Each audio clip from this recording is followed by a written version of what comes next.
Buenos días, mi nombre es Karen Gualdrón, yo soy reumatóloga, internista de la ciudad de Bogotá y de la ciudad de Cúcuta. Y bueno, antes de empezar quisiera agradecerle a la Fundación Espondilitis Anquilosante de Colombia, pues por esta invitación.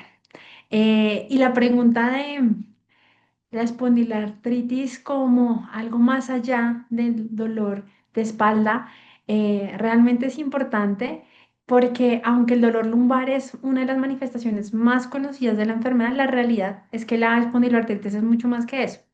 Digamos que para entender esto me gusta dividirlo en tres perspectivas diferentes. Uno, la enfermedad. Lo otro es las comorbilidades, es decir, las enfermedades que van anexas a ellas. Y finalmente la persona que vive con la enfermedad. Y vamos a empezar con la primera y es la enfermedad como enfermedad. Y es que la espondiloartritis es mucho más que dolor de espalda, porque dentro del espectro de la enfermedad vamos a encontrar más cosas.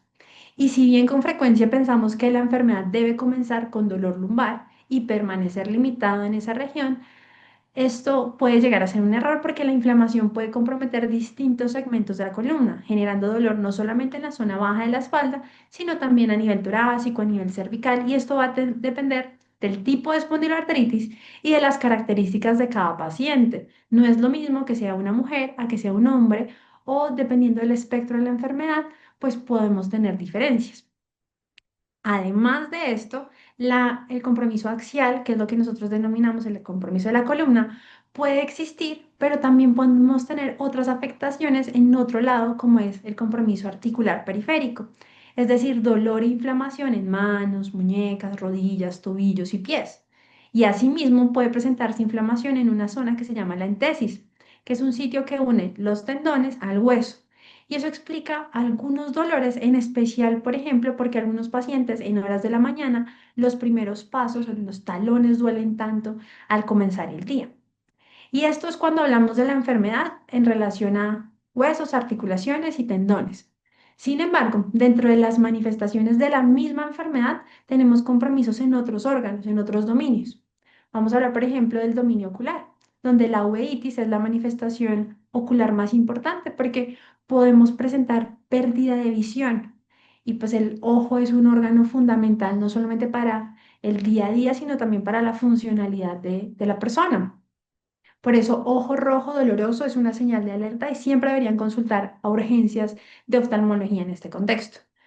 Pero si nos salimos de articulaciones y ojo, también sabemos que dentro del espectro de la enfermedad podemos tener alteración a nivel de la piel, como lo puede ser la manifestación de psoriasis. En este caso hablaríamos de una artritis psoriásica, pero la artritis psoriásica también, aunque no es la mayoría de los pacientes, también puede llegar a afectar la columna.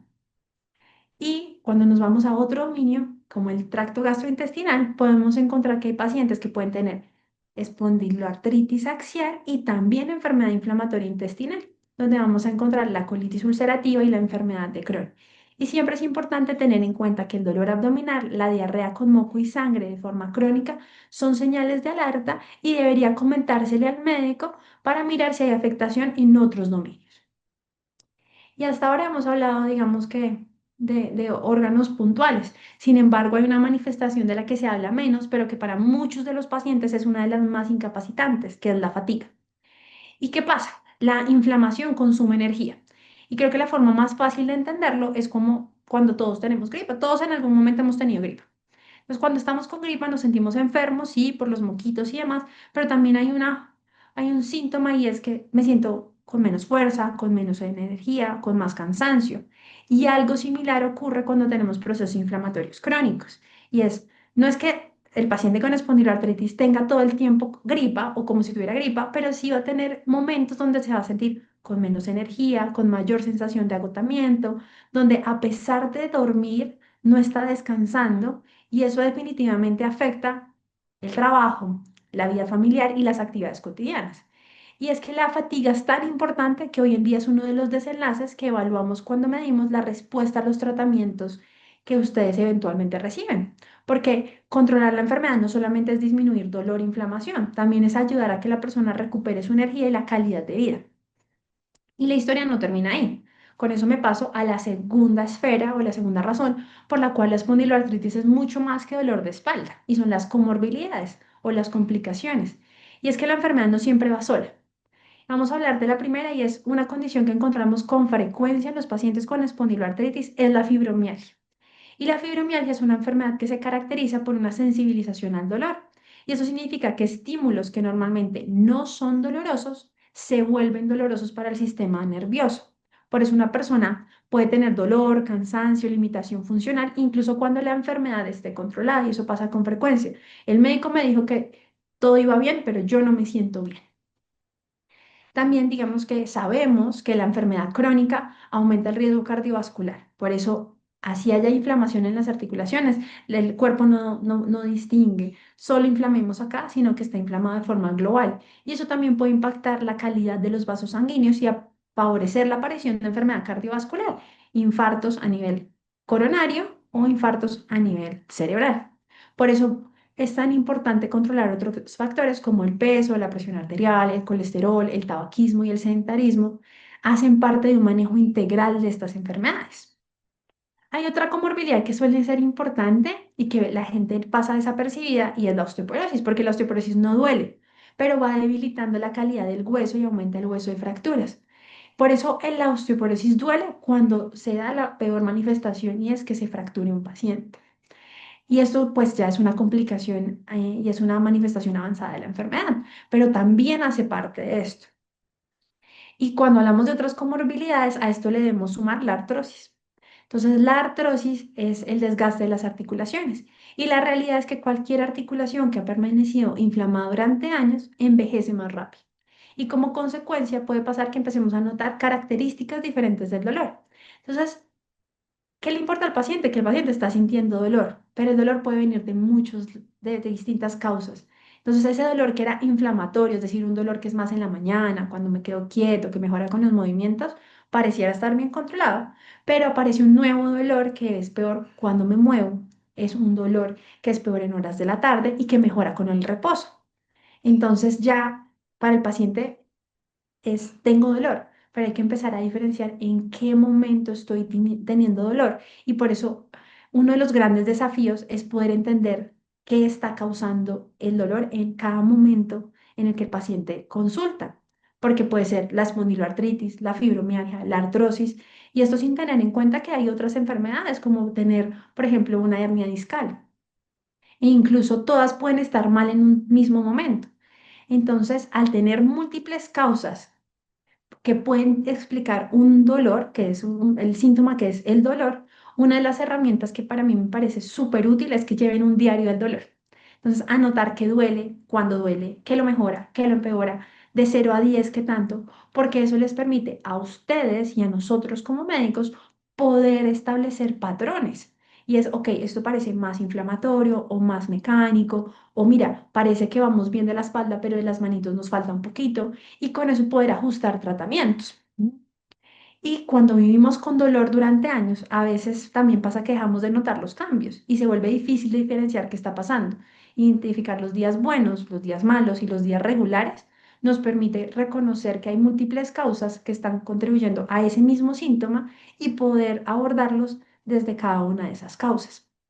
Por eso, el diario del dolor nos ayuda a reconocer realmente nuestro cuerpo y nos ayuda a tomar decisiones en conjunto entre médico y paciente. Aquí hay otro tema de las comorbilidades y son las comorbilidades mentales o de salud mental. Y es indiscutiblemente cuando hablamos desde la medicina, sabemos que el área de las emociones y el dolor están fuertemente relacionados.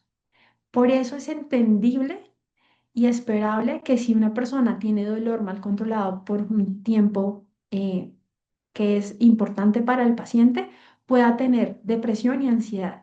Y eso también debe abordarse, porque cuando estoy mal físicamente, la esfera mental también puede estar afectada y viceversa. Si la parte mental está afectada, mi cuerpo también va a hablar. Entonces es muy importante que veamos que hay distintas comorbilidades en distintos dominios. Y a esta parte de las comorbilidades le tenemos que agregar que sabemos que los tratamientos que utilizamos, generalmente las terapias biológicas y las terapias avanzadas, pueden bajar las defensas. Y si bien eso nos ayuda a controlar la enfermedad, también nos hace más susceptibles a la aparición de infecciones.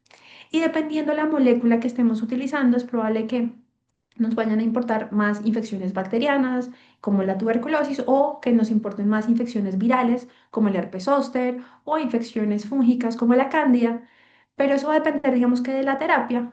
Pero en general es importante recordar que hay estrategias de prevención, como la vacunación y los controles periódicos que se tienen en cuidado primario. Y con esto, digamos que acá abordamos todo lo que viene siendo como complicaciones y comorbilidades asociadas. Pero incluso después de hablar de la enfermedad, como espectro de la enfermedad, de las comorbilidades y sus complicaciones derivadas de los tratamientos, todavía falta algo muy importante y es esa tercera esfera, y es que la espondiloartritis es muchísimo más que dolor de espalda, porque esto ocurre dentro de la vida de una persona y esa persona es mucho más que un diagnóstico. Es alguien que trabaja, que estudia, es alguien que tiene familia, es mamá, papá, hija, hijo, hermano, hermano, es jefe, es colaborador, es colega, es primo, es prima. Y con todo lo que acabamos de hablar, tiene que seguir viviendo su vida. Por eso la espondiloartritis también impacta las dinámicas familiares, las relaciones de pareja, el desempeño laboral, los proyectos personales y la forma en la que una persona se relaciona consigo misma. Lleva a que pueda seguir haciendo cosas, pero tiene que hacer adecuaciones alrededor de eso. Y creo que uno de los primeros retos suele ser enfrentar el duelo por su propia salud, porque recibir un diagnóstico trae respuestas, trae tratamiento, te permite entender por qué te dolía el cuerpo durante meses o años, y eso genera un alivio, pero al mismo tiempo implica aceptar que existe una enfermedad. Es aceptar que esa salud a la que estabas acostumbrado ya no está. Y eso también es un duelo. Y es reconocer de alguna manera que ese cuerpo que tenías hace 10 o 20 años ya no está. Es entender a construir una nueva relación con tu propio cuerpo. Es entender que el ejercicio ya no es una opción, sino parte del tratamiento. Entonces, si no tenías ese hábito, es algo que debes construir. Es reconocer que mantener un peso saludable puede marcar diferencias importantes en el dolor y la funcionalidad. Es aceptar que habrá días buenos, que habrá días malos, pero también es entender que eso hay que comunicarlo, porque muchos lo mencionaban, muchas veces la enfermedad no se ve, y cuando algo no se ve, las personas que nos rodean no tienen cómo adivinarlo. Por eso también es válido decir, hoy tengo un buen día o hoy no tengo un buen día, hoy necesito ayuda, hoy tengo que bajar el ritmo, hoy necesito paciencia. Y del otro lado también necesitamos familias, amigos, compañeros capaces de decir, ok, no veo tu dolor porque la espondiloartritis no la puedo ver fácilmente, pero te creo. Porque al final la espondiloartritis no ocurre en una resonancia magnética, no ocurre en una radiografía, no ocurre en un examen clínico o en un examen de laboratorio. La espondiloartritis ocurre en la vida de una persona. Y por eso, cuando decimos que la espondiloartritis es mucho más que dolor de espalda, lo que realmente estamos diciendo es que detrás de cada diagnóstico hay una historia, hay una familia, hay sueños, hay desafíos y una vida completa que merece ser comprendida y acompañada. Con esto, nuevamente les doy las gracias por escucharme, por contar parte de su historia, y definitivamente creo que un mensaje muy bonito es recordar que la espondiloartritis es mucho más que dolor de espalda. Muchas gracias.